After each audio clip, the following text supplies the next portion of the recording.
mën a jàll moom président Ousmane toujours mën a waxtaan ak nit ñi kap reetaan serein toujours président Ousmane mi ngi lay dalal kon xanaa rek ñu rendre antenne bi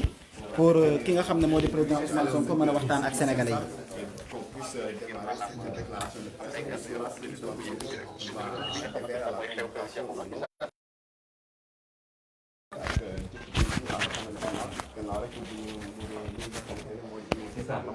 Donc,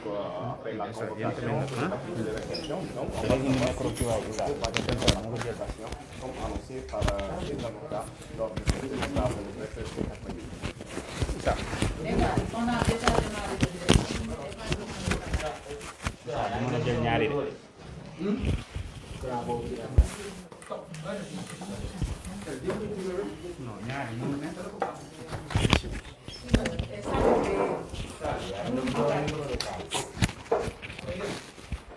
a déjà démarré le direct, vous vous mettez devant les caméras.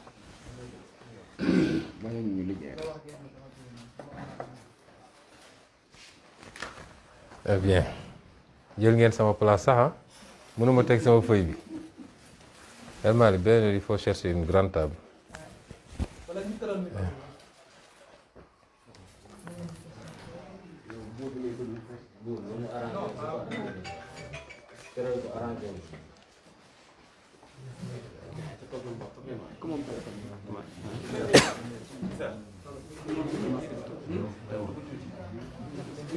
Je peux mettre les téléphones sur silencieux.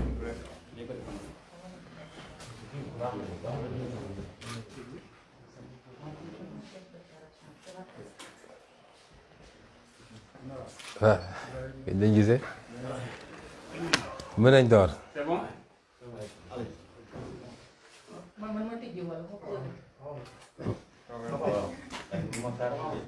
mbokki Sénégal asalaamaaleykum man président Ousmane Sonko ma dellu si fas yéene seq ak yéen waxtaan bu gàtt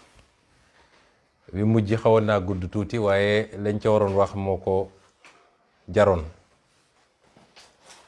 di leen gërëm di leen sant yéen ñi ñuy seetaan ñëpp di gërëm it suñu mbokk journaliste yi fi teew tey di doore sama wax ci ñaari wax yu am solo yoo xam ne benn boroom xam-xam bu ma seet si fan yii daf ma ko wax ne ma ci jamono jii nga toll ku la ne waroo wax danga war a noppi du sa mbokk ndax ña ka daan def ba wax bu jotee waxuñu toll nañ fu ñu bëggee wax mënuñoo wax ñaareel bi mooy ku la topp di la puus naan la li tubaab wax j'ai confiance en la justice du sa mbokk ndax boobu foo koy wax day fekk mu am justice bu indépendante surtout nag bu dee dossier boo xam ne dafa am cëslaayu politique may yokk ci ni ñun de wóoluwuñu justice su Sénégal waaye wóolu nañu ay magistrat ci biir justice Sénégal ndax lii histoire u Sénégal dafa biral ni musuñu fee gis dossier boo xam ne politique da cee fës justice addu ci ñoo xam ne wute naag ni pouvoir exécutif mooy ni ki jiite réew mi bëggee su amee it ay exception la moo tax ñu ne bëri na ñoo xam dañ naan il faut ñu wóolu justice ñun de wóoluñu justice te loolu dañ ko am firnde yu wóor yuñ ko teg waaye ci biir justice wóolu nañu ay magistrat ndax foo dem diñ fa gis ay nit ñoo xam dara mënu leen këf dara mënu leen yóbbu ñuy def waxtaan bi loolu ubbi la woon di ko jagleel sénégalais yépp waaye rawatina ñi nga xam ne nag dañuy suñu soppe ñu jaral leen lu bëree bëri waaye di ko yaatal nag ndax toll nañ foo xam ne sooy wax opinion bi yépp ngay waxal ñépp lay déglu ku la bëgg ak ku la bëggul ku ànd ak yow ku àndut ak yow ñu ciy sant yàlla nag bu ñu yàlla yóbbee ba foofu ndax juróomi at ci gannaaw rek wala juróom benni at ba ñuy door kenn xamuñu ci Sénégal di leen wax ni yéen sénégalais yi tey bu ñu toogee fii di waxtaan ak yéen seen njàmbarte moo ñu ko may ñun seen parlu moo ñu ko may waaye seen jàpp bi ngeen jàpp ci suñu xeex moo ñu ko may ndax su dul woon loolu rek defe naa lundi 8 def na léegi presque léegi mu def weer bu dul woon seen taxawaay lundi 8 googu la ñuy jël Ousmane Sonko ne ko caax tey duma toog fii di waxtaan ak yéen ñu leen ciy gërëm di leen ci sant ndax loolu kóolute gu mag la te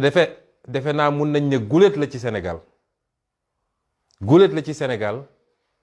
nguur yëkkati li muy yëkkati bëgg ko sotti ci nit ak ko munti doon mu ne lii duma ko nangu parce que dañoo respecté wul samay droit nguur ga dellu gannaaw ba la ñu bëggoon def sottiwul loolu nag jàngat gu bari lañ ci jàngat te ñu jàmmarloo it jàngat gu bari lañ ci jàngat mooy projet bii nga xam ne ñun moom la ñu andi présenté ko Sénégalais yi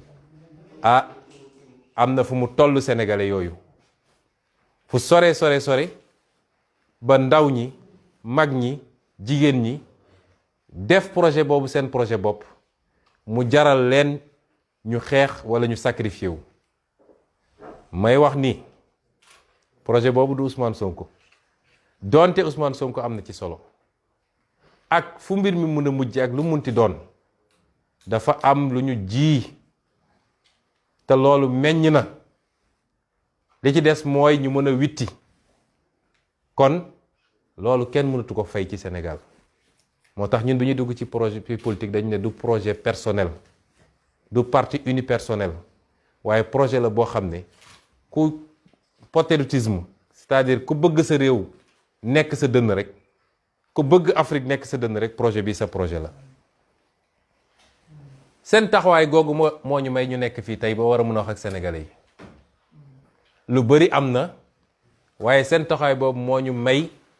ba li tubaab di wax ni gagné nañu la première manche mooy su doon match de football dañ naan premier mi-temps bi gagné nañ ko ndax suñu amul woon loolu du ñu am jot gu ñu jàkkaarloog sénégalais di wax ak ñoom ba tey biir na ci bopp sénégalais yépp nag même ñu àndul ak ñun ñépp dëppoo nañ ni lii ab complot la suñu nangu woon ñu taf-tafee ñu noonu ñu ko bëggoon def kon du ñu egsi fii mu des nag naka la ñu war a doxalee li ñuy dëgmal ndax boo nekkee ci xeex jàkkaarloog ñoo xam ne foo natt doole seen doole weesu na ko ci xarala li ñu yor ci alal gu ñu yor ci li ñu yor ci ay service moo xam administration moo xam police moo xam justice moo xam leneen ak leneen ñu téye ko seen loxo moo xam it lu ñu yor ci ay moyens yoo xam ne mun nañ koo jaarale ci ay nit ñoo ñu dem toogal leen di leen wax loo xam ne dañuy fexe ba nërmel xelu Sénégalais yi li ma ni wax yéen Sénégalais yéen a ma ko gën a xam soo jàmmaarloog ñu mel noonu dafay laaj saa su ne étape boo toll nga taxaw xayma xool lu mu méngoog démarche parce que xeex bi doole dina ko gañe de waaye li koy gën a gañe mi ngi jóge ci xeltu boobu nag nga xam ne ñoo ngi koy saxal te wéetuñu ci moo ñu andi ba ñu xool ni ñii ñu jàmmaar lool muy Macky Sall ak ñi mu ay taalibe bi muy yónni ñu koy defal lan mooy objectif am mooy di lépp lan la ciy wut parce que loolu buñ ko leeralee rek lépp lu ñuy doxal ci xeex bi dinañu xam fuñ koy teg ma tontu ni ñoom dañoo amoon li tubaab di wax objectif principal mooy dañu amoon lu leen tax a jóg loo xam ne mooy seen yitte bi gën a rëy yitte boobu mooy lan mooy fexe ba ala kulli xaal 2024 Ousmane Sonko du doon candidat élection présidentielle li may wax dafa am solo na ko ñëpp jàpp parce que suñu comprendre ñoom ni ñuy doxale rek dañuy bàyyi xeex bi am solo bi nekk ci xeex yu ndaw ndawaan yi lay seen mbébét ñoom la leen tax a jóg ak leen tax a dugg ci lii lépp mooy ni ñuy fexe ba gàllankoor Ousmane Sonko ba 2024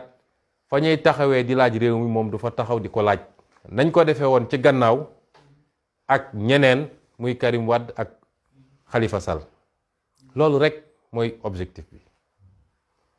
bu objectif boobu weesoo am na lu tubaab di wax objectif secondaire mooy loolu mooy seen farata ñoom am na peut-être sunna bu ci tegu mooy nañu fexe ba gàkkal ko ba tilimal ko ba sénégalais yi ne kii du nit bu baax ñaar yooyu mooy seen objectif bu njëkk ba nag moo leen gën a tere nelaw moo leen andil lii lépp boo xamee loolu nag ca doxalin bi ngay doxal da ngay fexe ba may leen ñoom lu leen yombalal loolu moo tax ñetti fan yi ñu jóge déglu naa ñëpp fu ne Sénégal nit woo na ma fa fu ne Sénégal nit jóge na fa mu jaral ko léeg-léeg mu taal otoom wala def délégation wala bokk ak association wala parti politique am démb fii ci salle bi recevoir naa si waa opposition nga xam ne dañoo bokk ci FRN recevoir naa waa société civile ba ci tey la mujj ak ñoom Alioune Tine recevoir naa fi ay kilifa diine ñoom Mame Matar Gueye ak ñoom Abbé Jacques Seck recevoir naa fi ay nit yoo xam ne bokkuñu ci benn kuréel waaye ñu Sénégal ñor la recevoir naa fi déglu naa fi wala woo nañ ma ci kilifa diine réew mi yëpp ñépp nag amul tarixa bi amul diine bi ci ay yóbbante yoo xam ne yegsi na ci man waaye ma doore ci li may wax li nga xam ne mooy li ci ëpp solo mooy ñi nga xam ne damay liggéey ak ñoom ñuy samay avocat parce que dossier bi nag dossier politique la téeméer boo jël juróom-ñett fukk yi politique la waaye am na ñaar fukk yoo xam ne ci yoon la ca war ci politique nag mooy li ñu def ba tey jii la ca war ci yoon mooy li ñuy liggéey ak ñi nga xam ne seen xam-xam màcc na jëm ci loolu muy suñu avocat toog nañu waxtaan ak ñoom ci ñaari réunion yu gudd muy dimanche bi passé ak tey jii ma déglu leen bu baax a baax loolu ñépp ñu ànd ak ñun képp ko ànd ak ñun dama bëgg loolu nga boole ko ci li war a tax tey ñu orienté suñu xeex ca la ñu waxtaan la ñu jàpp mooy benn dossier bi leen tax a jóg ñu ne dossier siif la dossier boobu dara newu ci dossier boobu juge ak nu mu jeng bu ñëwee ba ci biir lépp dina feeñ wala lépp feeñ na ba noppi sax amul juge boo xam ne war naa mën a ne lii dinaa ci condamner nit loolu dàqantewul nag ak li ma wax bi may ubbi ni man wóoluwuma suñu justice waaye wóolu naa ay magistrat yoo xam ne dañ leen ni tànn ci biir waaye ñii suñu bëggee def seen yëfu salte depuis procureur moom tuddatuma ay turam comme mi ngi toppatoo sama biir ménage di woo ay nit di wax lu jëm ci sama biir ménage procureur boobu mënatul assurer benn garantie ni procureur de la république la yàkkamti gu mu yàkkamti woon xam nga gaynde gu xiif yàkkamti gu mu yàkkamti woon jot ci Ousmane Sonko moo andi vice de procédure yi am ci dossier bi yépp wala bukki bokk ndax sax jox wax ko gaynde sax day rëy waaye procureur boobu ba ci la ñuy tànn ci juge d'instruction ba la ñuy tànn ci juge yu war a àtte état wala Macky Sall ak ay ñooñam bu ñu yëkkatee ab dossier loolu yëpp dañ ciy tànn ñu leen fay toogal ba defal leen li ñu bëgg a def. moo tax dama ne lii ma wax ni dàkkantewul ak li ma njëkk a wax. waaye ñu dellu ci dossier bi ñoom li ñu jàpp mooy dossier bi dossier bu vide la, dara newu ci. te li Sénégalais yi gisagum yépp jëm na ci côté boobu. comme am dossier bi dara newu ci, ñun am na benn piège bu ñu war a moytu, benn ndëgg sërëxal. mooy ñu may leen fu ñu créer beneen dossier ci biir dossier bi, parce que loolu mooy seen bëbët yépp nag. tey xam nañ ni dossier bi yëkkati nañ ko, defe naa mujj naa dis ci ñoom. suñ ko mënoon yebbeeku ko waaye dañoo ñëg ànd ak jàpp nañ ni bu leen bii rëccee dootuñu am fu ñu mën a jàppee Ousmane Sonko. moo tax ñu continuer li ñuy def. la ñu gis ñoom mooy buñ leen may fu ñu créer dossier ci biir dossier. loolu mooy lan? mooy tey bu ñu nee demuñu uyu ji, def nañ ko benn yoon xeex ak ñoom, yàlla am lu ñu ci may. nun xeexuñoo ak ñoom ndax sama kër gi génnuma fi, waaye ñi nga xam ne sopp nañ ñu te kenn joxu leen mot d'ordre ñoo jóg spontanément, ñoo ne bërët jóg ne ñun ñëpp nañu daje ji kër Ousmane Sonko. gis nañ lundi 8 li fi xewoon. waaye tey bu ma dellu si waatee ne dew ma, ñu jël seen arme yépp yónni ko fii, lañuy njëkk a def, ma leeral ko ci bopp Sénégal yépp, mooy ne dinañ ko coller li ñuy tuddee de rébellion. Rébellion mooy koo xam ne juge de la yónni convocation nga ne dew ma, ñàkk a dem nga ci jëmm ji ne dew ma, loolu du délit. waaye bu ñu yónnee seen armée ne dem leen jël ko, foo jaar même soo nee defuma benn résistance, ñu fexe ba créer un peu de violence, bu ñu wëlbati koo dem ne dafa doon résister. donc nañ ko coller rébellion. bu boobaa nag lañ doon ut ci dossier bu njëkk ba te mënuñu koo am, dinañ ko gaaw a am fii, ndax flagrant délit lañ lay yóbbu, àtte la, def la 6 mois daal di takkal sa casier, jeex na. kon xeex bi léeg-léeg da nga ciy boole xel, ndax ñoom bu ñuy def seen dëgg sërëxal du doon benn, dañ koy lal ne bu rëccee ci bii dañu fexe ba am ko ci bii. loolu nag mun naa ne door nañ ko. may wax Sénégal yépp nag nii, jamono ji ñu toog tembe, gannaaw dossier bii ñu tudd muy dossier Siff, ubbi nañu beneen dossier boo xam ne nee nañu appel à l'insurrection. mooy dañoo woote fippu. fi kenn mus fee woote fippu. dañu ne buñ ñoo buggee jaay doole ci loo xam ne suñu àq la, constitution may nañu ko, danañu bañ ñu nit ba suñu doole yem. loolu kenn mënu cee attaquer kenn. au contraire, ñoom ñoo def li ñuy wax délit de provocation. waaye tey jii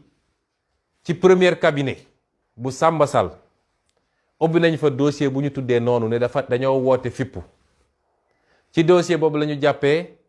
23 ci suñuy ndaw ba tey ji ñu ngi Cap Manuel.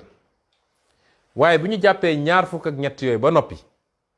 dañu ne am na keneen koo xam ne dugalaguñ ko, ñu tuddee ko X dellu si na. may wax Sénégal yépp nag X boobu lañ ca jublu ñoom mooy Ousmane Sonko. xam nañu seen dossier bi du sotti, lañ ca jublu mooy wëlbatikuwaat gannaaw luy xew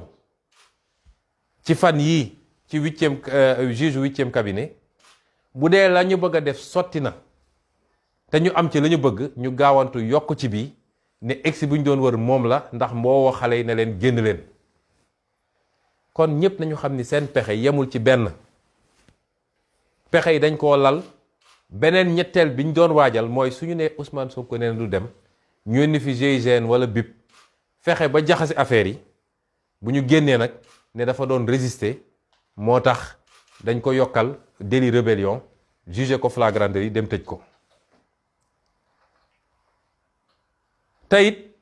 toujours ci gis-gisu avocat yi, mooy dem ak ñàkk a dem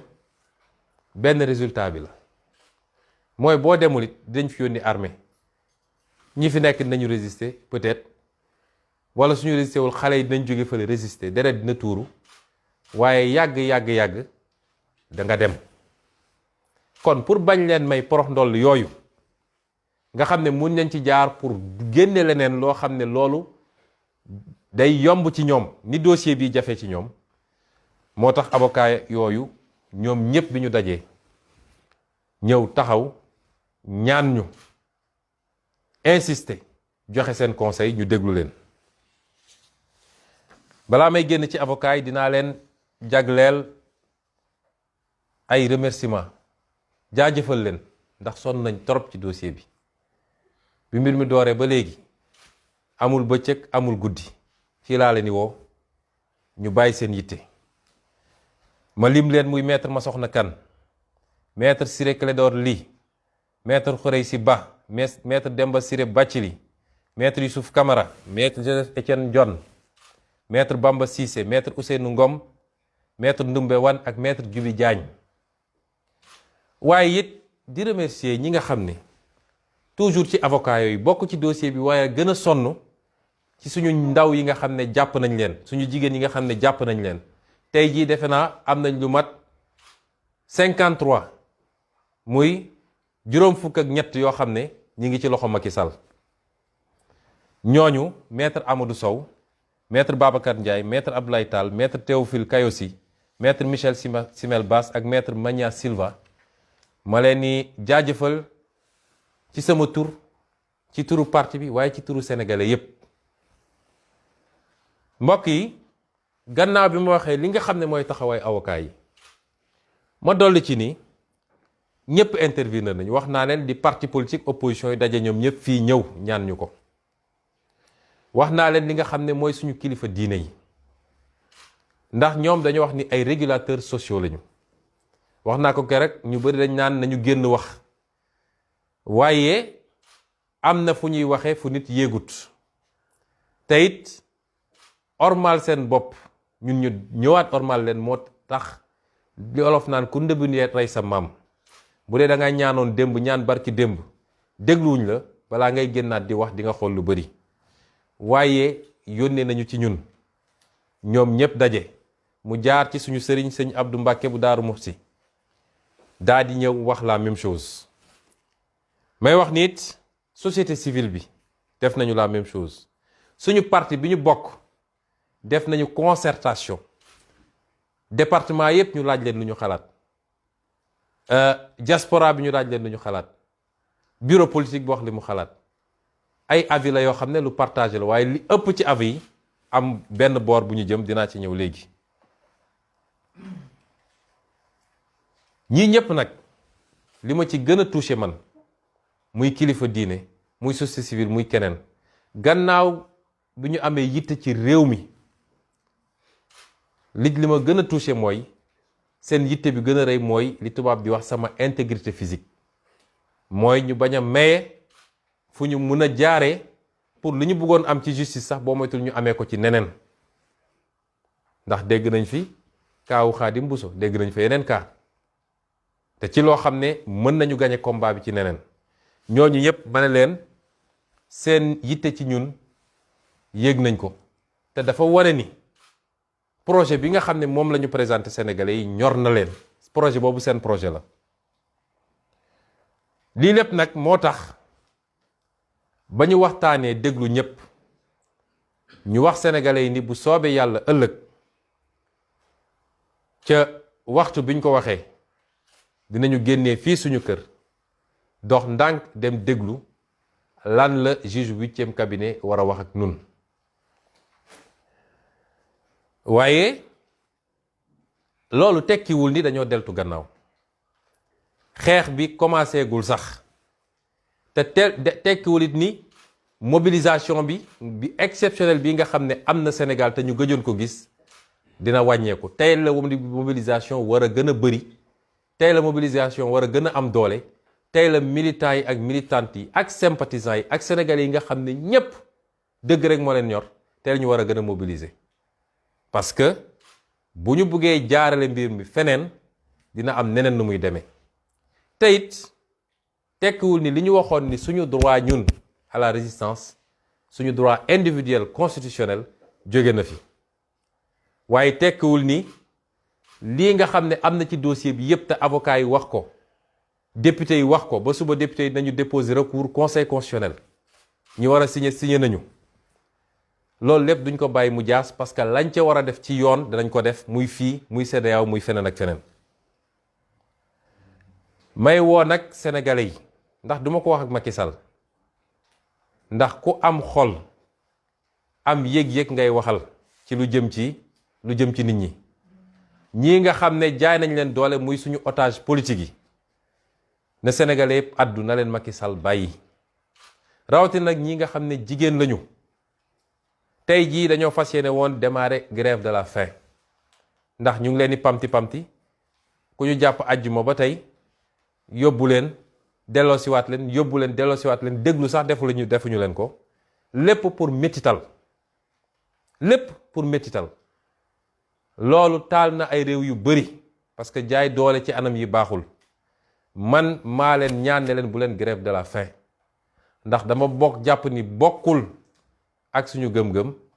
waaye li gën a garaaw mooy ku toll ci xeex da ngaa soxla sa doole waroo affaiblir sa bopp te am naa ñëwante bu rëy ci ñoom nag ndax dama koy natt ci sama bopp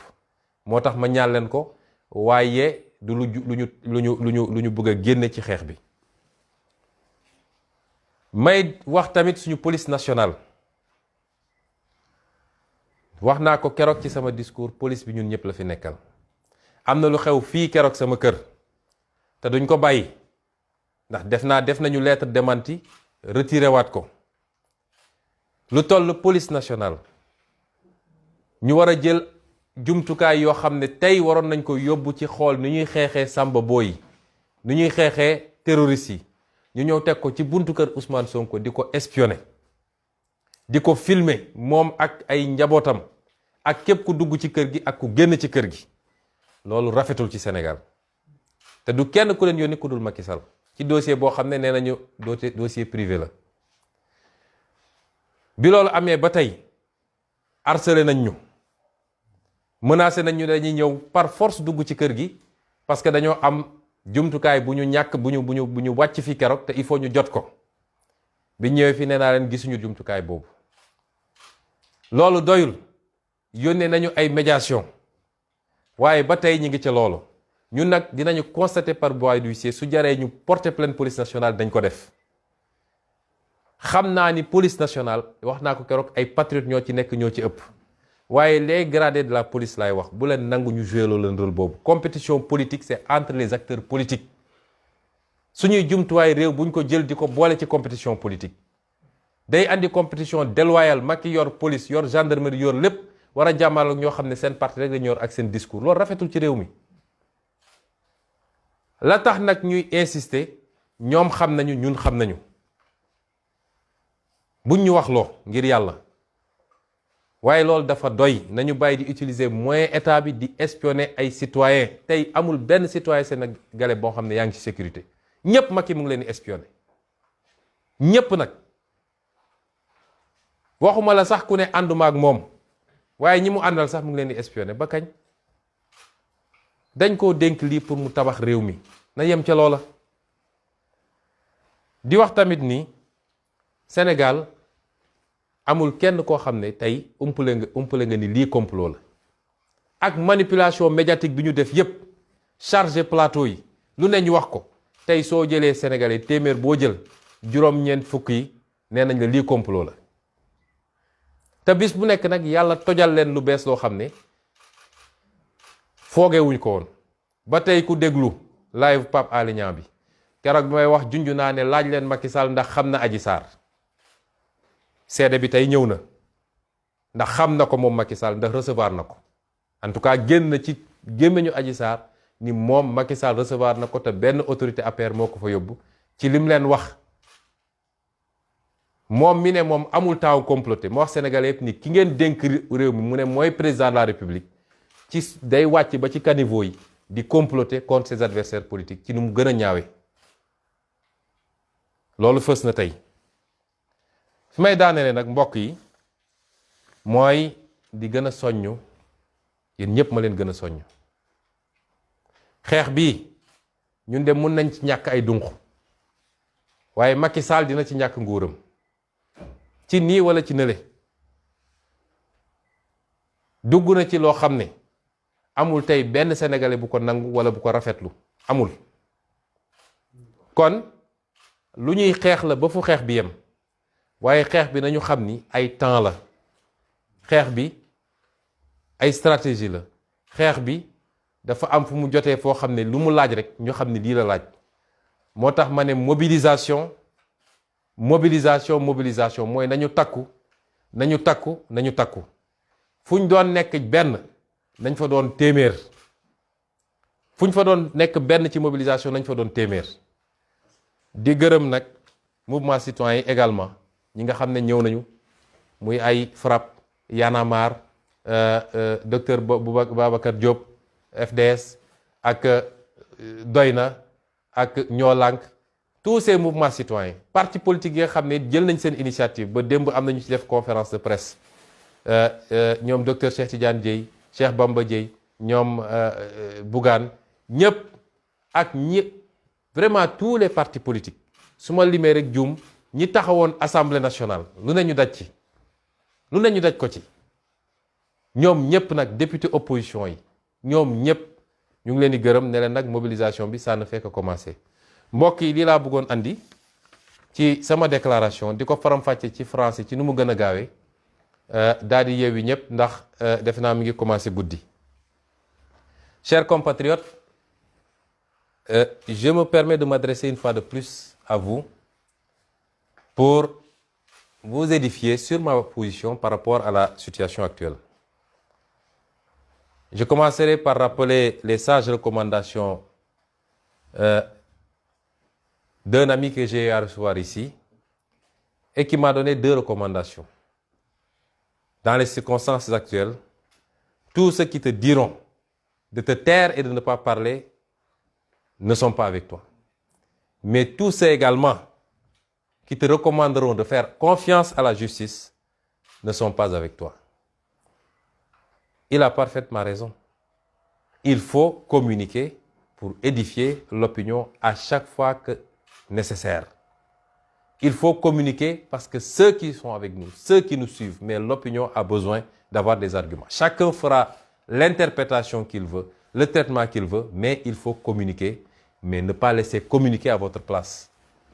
Particulièrement la contre-communication. Il a raison parce que nous savons de quelle justice on parle dans ce pays. Et il est exceptionnel, pour ne pas dire, on n'a jamais vu un dossier politique tranché par la justice dans un sens différent de celui du vouloir du prince, quel que soit le prince qui est là, mais en l'occurrence aujourd'hui, M. Macky Sall. Nous ne croyons pas à cette justice, mais nous croyons à certains magistrats. Il y a des magistrats sérieux, compétents, qui font correctement leur travail. Mais il est évident que lorsque le tenant du pouvoir